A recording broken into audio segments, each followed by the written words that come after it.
Nobody ever thinks about it. It influences everything. Let's talk about gloves versus mittens. All right. Which is warmer? Mittens, because my hands are... Mittens because there's less surface area to radiate into space. Really? Yes. What's actually happening is you want something that prevents your heat from escaping. If it's a mitten, you will radiate heat from one part of your skin to the other part of your skin. How do you make a pizza cool faster?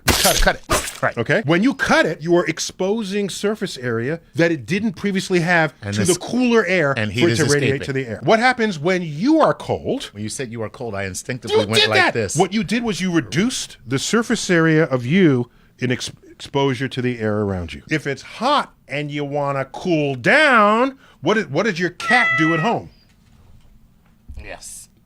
Increase the surface area to increase your ability to radiate out into space. Why are there 100 kinds of pastas? They each have different surface area. That's well, but I thought that was to hold on to sauce. Of course. And so if you want pasta to have the most sauce stuck to it, get the pasta that has the most surface area for the amount of volume the pasta represents. It's all about surface area. Surface area is everywhere. So for example, if I have a cube, there's a surface area. It's got 6 sides. Exactly. If I cut it in half, there are 2 more sides. It's the same cube, right? But now I've exposed 2 extra sides to it. Right. If I cut it again, do it again.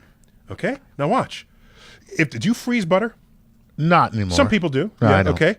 If you take butter out of the freezer, my mom used to freeze butter because she bakes. Do you know how to bring it to room temperature practically instantly? I'm going to say microwave oven. No.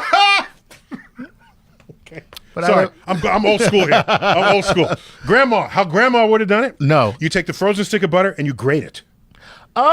You can grate it because it's solid and rigid, but what have you done to the surface area? You've created more surfaces exposed to the atmosphere to radiate, to absorb the heat. Absorb the heat.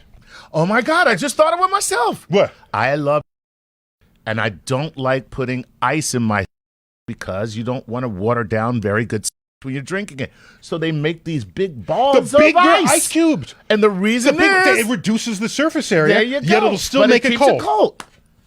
Bro, I'm a fan of surface area. I can't believe it. You got me. And all it took was... If your only job is to stockpile sunlight into chemical energy, then the only thing you'd care about is surface area facing the sun. Who in this world has perfected that? Plants. Trees. Oh, and tropical plants, like the giant leaf. Okay, get the leaf. Now, how thick is the leaf? Not very thick at all. Yes, very wide, not so thick. Not so thick. That's a very high surface area relative to the volume of the leaf. It is a maximum sun-eating machine. Nice. It is all about the surface area. Take that, sunlight. Okay, now wait a minute. I eat you for breakfast. Now, in the rainforests, go ahead. There's no shortage of water.